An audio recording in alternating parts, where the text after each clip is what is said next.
Depois de 3 dias, mais ou menos, lá para terça-feira à tarde, quando o delegado me chamou, pediu que eu fosse à delegacia, ele falou: seu Ivo,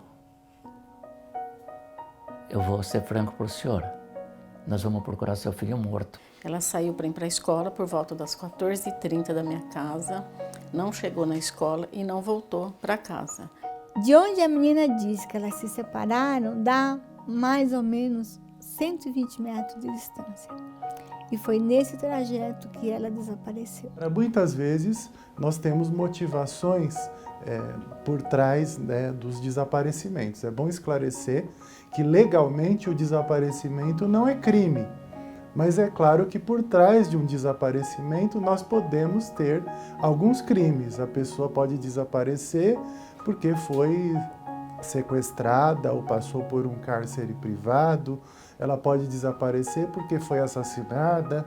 Então, muitos são solucionados com o encontro da criança por um parente, por um agente social, pela própria polícia ou pelos familiares, e outros casos podem não ser solucionados. Um levantamento feito pelo jornal O Globo indica que a cada 11 minutos uma pessoa desaparece aqui no Brasil. Desse total, de 10 a 15% jamais vão voltar para suas casas. Ao todo, são mais de 200 mil pessoas que simplesmente desaparecem. Vera, em 92, a Fabiana, sua filha, que então tinha 13 anos, desapareceu. Como é que foi esse desaparecimento? Então, minha filha, ela chama Fabiana Renata Gonçalves. Ela desapareceu no dia 12 de novembro de 1992, no bairro do Jaraguá, onde a gente morava. Ela saiu para ir para a escola por volta das 14h30 da minha casa, não chegou na escola e não voltou para casa. Então, ninguém viu, ninguém sabe. E aí começou uma busca, porque eu já comecei a procurar minha filha logo nas primeiras horas, porque não era o hábito dela se atrasar, entendeu? Ivanise, a sua filha, Fabiana, tinha 13 anos e ela desapareceu em 95. São 22 anos desse desaparecimento. Como é que aconteceu? Como é que ela desapareceu? Minha filha saiu no dia 23 de dezembro de 95, por volta das 20 horas. E ela saiu acompanhada de uma colega que morava a 300 metros de distância da nossa casa. E elas foram visitar uma outra colega que estava fazendo aniversário naquele dia. Elas foram lá, deram um abraço de feliz aniversário na colega e voltaram. No caminho, elas se separaram e cada uma seguiu em direção à sua casa. Eram direções opostas. De onde a menina diz que elas se separaram, dá mais ou menos 120 metros de distância. E foi nesse trajeto que ela desapareceu. Você estava calma nesse momento procurando? Calma, eu digo, na medida do possível, obviamente, né? Mas você estava pensando, vamos aqui, vamos ali, era um pensamento linear? Ou naquele momento o desespero era maior do que a tua força de tentar focar nessa busca? Não, meu desespero era muito grande, porque eu imaginei, olha, sou uma mulher da periferia. Naquela época eu era até empregada doméstica. Quem está aqui, quem eu estou pensando que possa me ajudar, já vi que não está disposto a nem a me ouvir. Então, tudo que o vizinho falava, olha, busca em tal lugar, eu saía buscando. Olha, busca na Praça da Sé, eu ia. E isso é muito desgastoso. É uma experiência muito forte. Sim, porque até então você não sabe nada disso, né? O que eu sabia de desaparecimento é o que eu estudei na faculdade, desaparecimento político. Jamais imaginei que desaparecesse criança. Os primeiros momentos, né, assim, eu lembro que quando a menina falou para mim, a Fabiana já foi embora, a gente não pensa no pior. E aí, eu lembro que isso era por volta de umas 9 horas da noite. Aí as horas vão passando.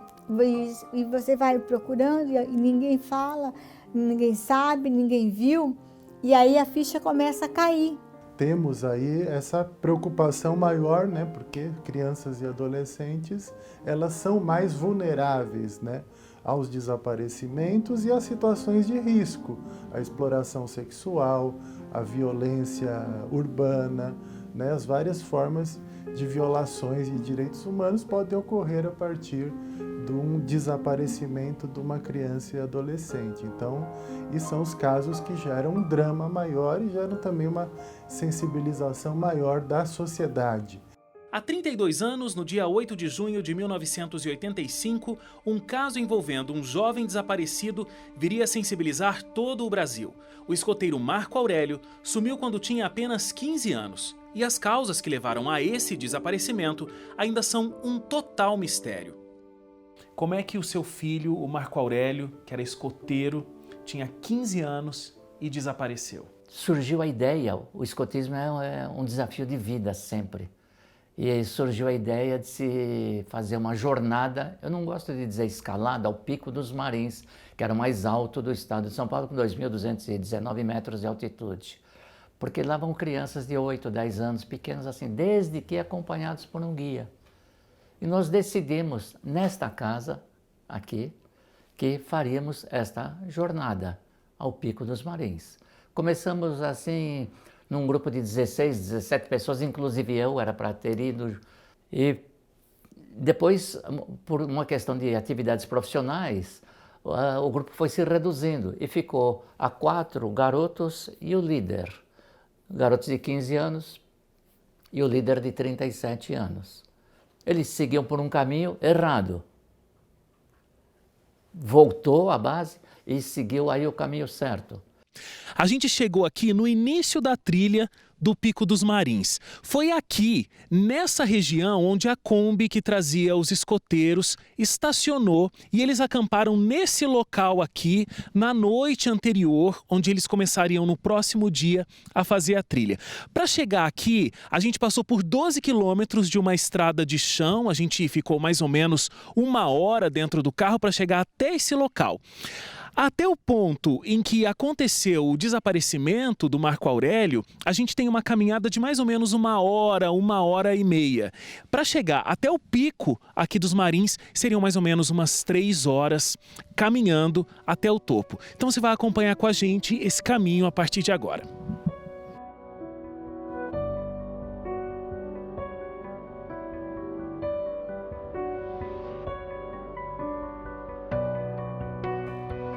O Rodrigo Nunes foi guia dessa área durante muitos anos, ele é jornalista, autor de um livro que trata sobre esse assunto, Operação Marins, e está guiando a nossa equipe aqui nessa caminhada. Rodrigo, o caminho há 32 anos não era dessa forma, né? Ele era muito mais fechado. Sim, nós estamos fazendo o mesmo caminho que eles fizeram. Era um caminho muito mais fechado e a partir do momento que essa região começou a ser frequentada por turistas, né, muito fluxo de pessoas passando por aqui, a trilha foi se abrindo e hoje está mais aberta e não fechou mais, a vegetação não ficou mais densa. Isso foi acontecendo gradativamente? Gradativamente, aos poucos, conforme o turismo aqui ecológico foi acontecendo.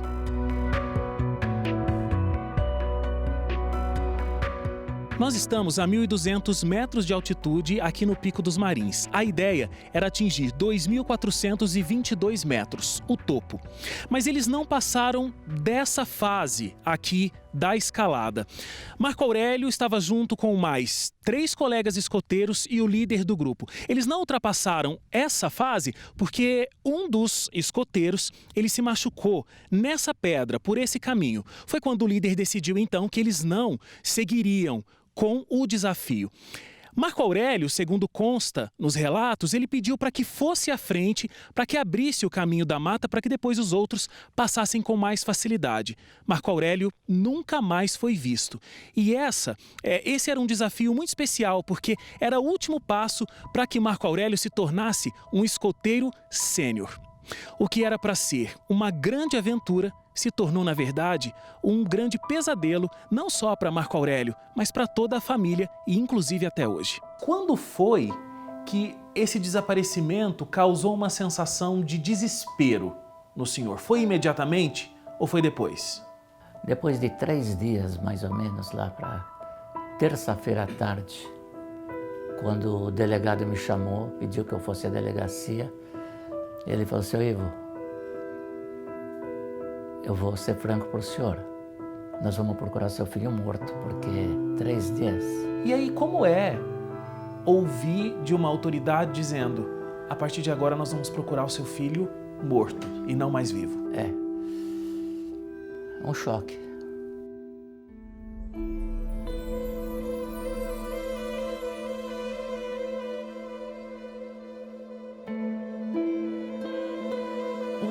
O Marco Aurélio tem um irmão gêmeo, o Marco Antônio. Inclusive, na maioria das entrevistas que o senhor dá, ele está junto, porque, né, o senhor acha importante que as pessoas vejam o Marco Antônio, porque o Marco Aurélio pode hoje estar muito parecido com o Marco Antônio. Eles são univitelinos, então, tanto que eles brincavam na escola com as professoras, um ia na classe, trocava de classe e tal, e as professoras não percebiam. Eles são exatamente iguais, tanto que hoje, quando eu pego as fotos antigas deles, algumas fotos, eu não consigo saber quem é um, quem é outro, de tão parecidos que eles são. E como é, até hoje, olhar para o Marco Antônio e saber que existe alguém idêntico a ele, um filho que deixou o seio familiar e hoje não está mais com vocês? Porque o Marco Antônio é um eterno lembrete do Marco Aurélio, né?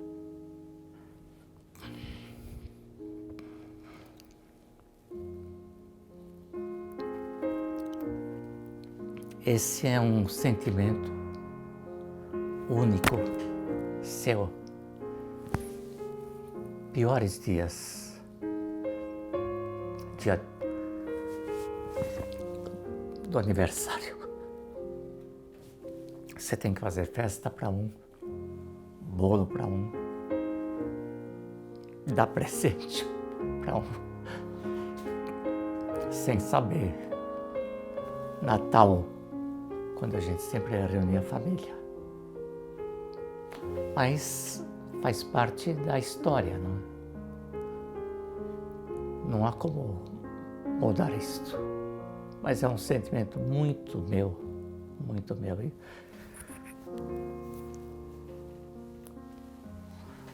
Mas a gente supera.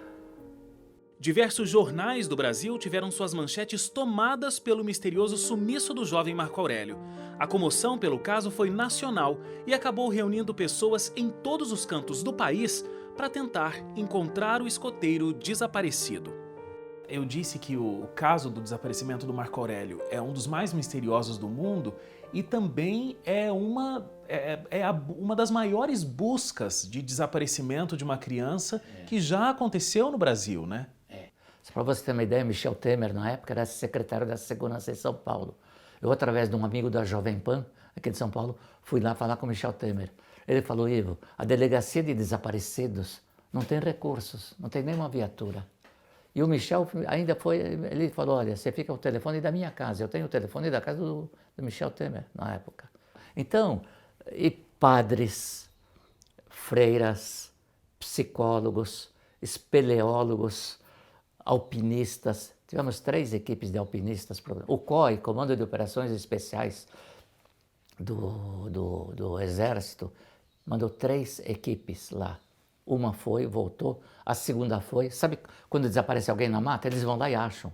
A primeira equipe não achou. A segunda foi e depois de uma semana eles tinha que trocar, porque a equipe fica cansada. A segunda equipe se recusou a voltar. Foi a terceira, ficaram 2 equipes do COI procurando. E nada. O senhor acha que as autoridades elas estão preparadas para esse tipo de busca?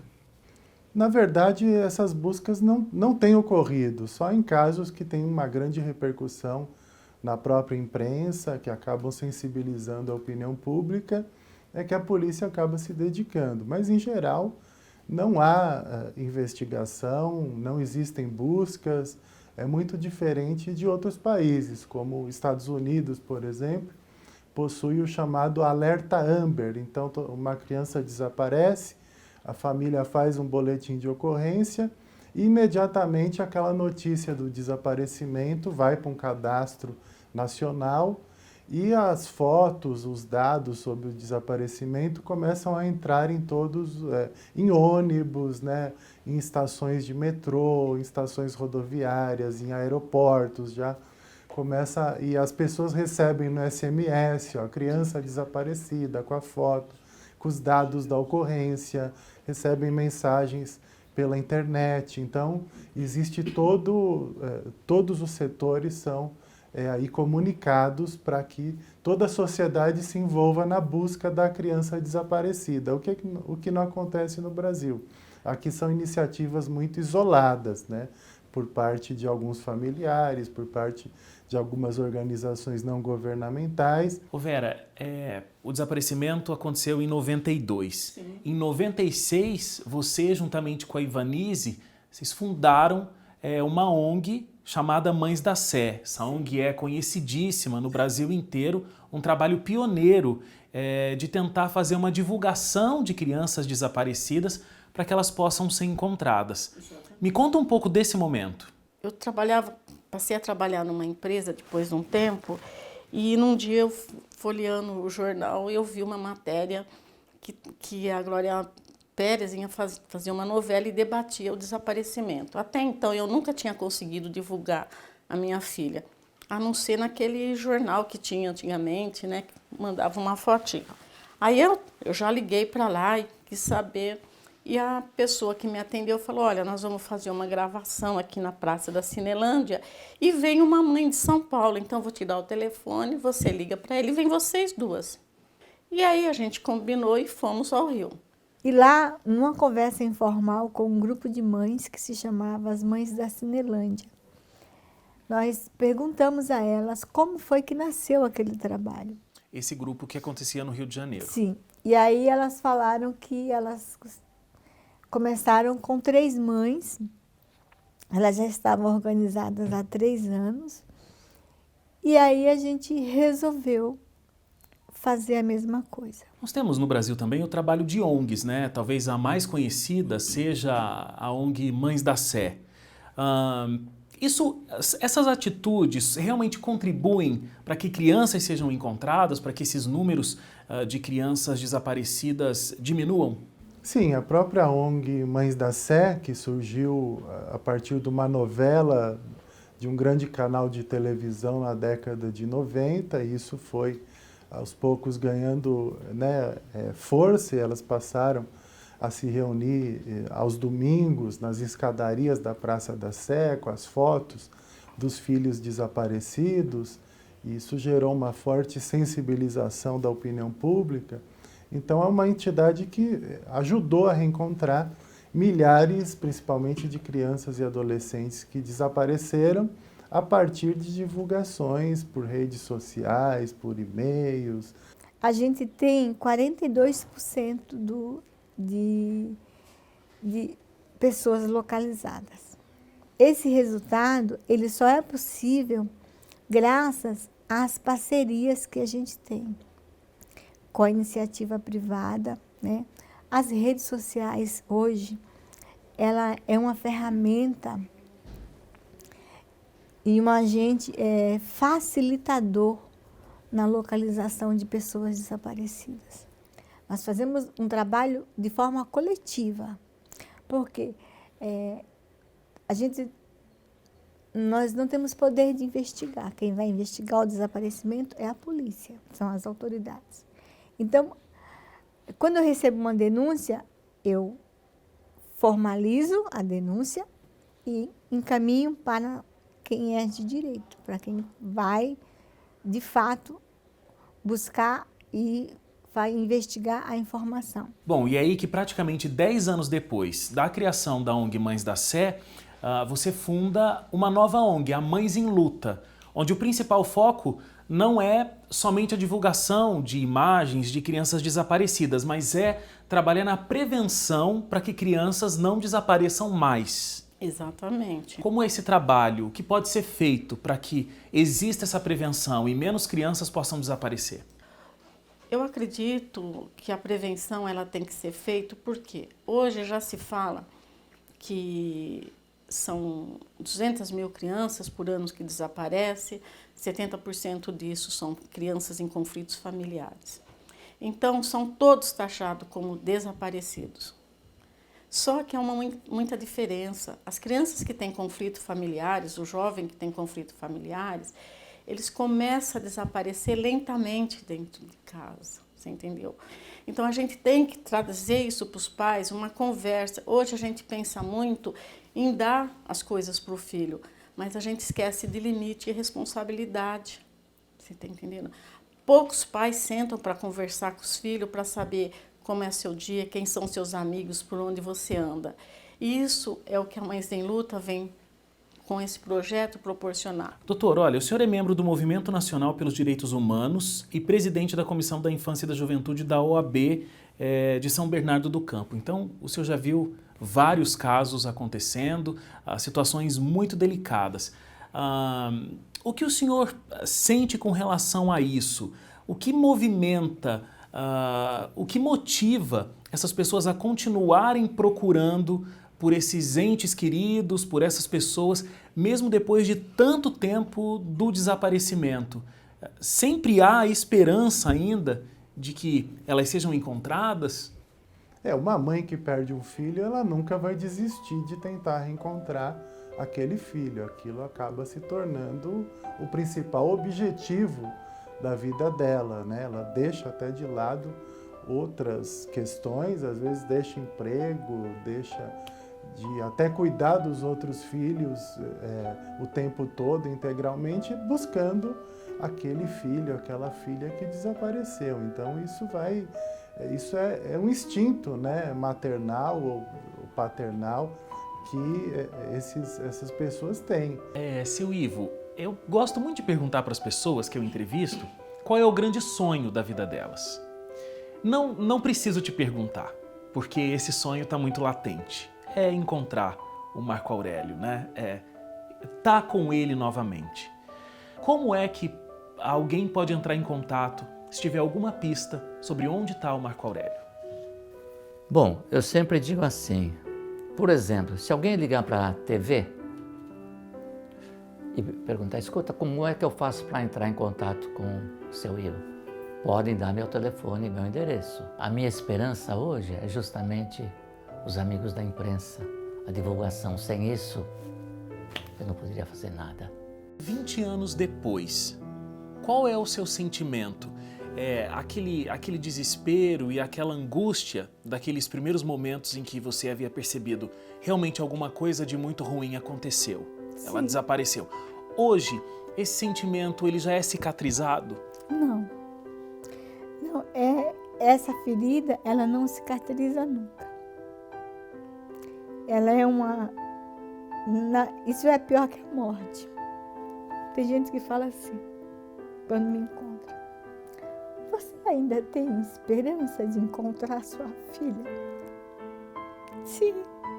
Essa esperança ainda existe? Sim.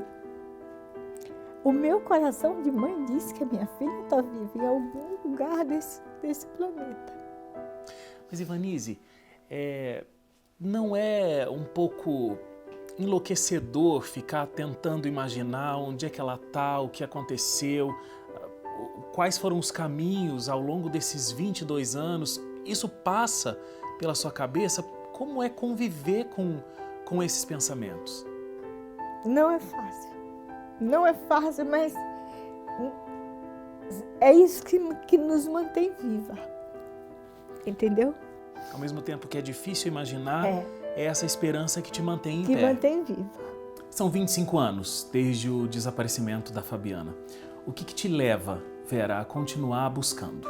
Eu acho que a esperança, que ela não morre nunca, e essas famílias que são tão desamparadas como eu era antigamente, você está entendendo? Eu faço o trabalho por amor, porque eu sei o que essas famílias passam. Eu sei o desespero que é você buscar e ninguém está preparado ali para te ouvir, ou pelo menos falar, olha, eu vou tentar fazer alguma coisa. É simplesmente, olha, vou fazer um boletim de ocorrência, se a senhora tiver notícia, a senhora vem me dar. Você acaba ficando assim, meu Deus, e agora? Faço o quê? E o que tem me alimentado esses anos todos é justamente isso. Nessa esperança de eu encontrar minha filha, eu já consegui ajudar e encontrar mais de 4.000 pessoas. E a satisfação e a felicidade de quando eu posso falar para o pai ou para a mãe, olha, encontrei seu filho, aqui está, vamos começar um trabalho com ele, é como se a minha filha estivesse voltando aos pouquinhos para mim.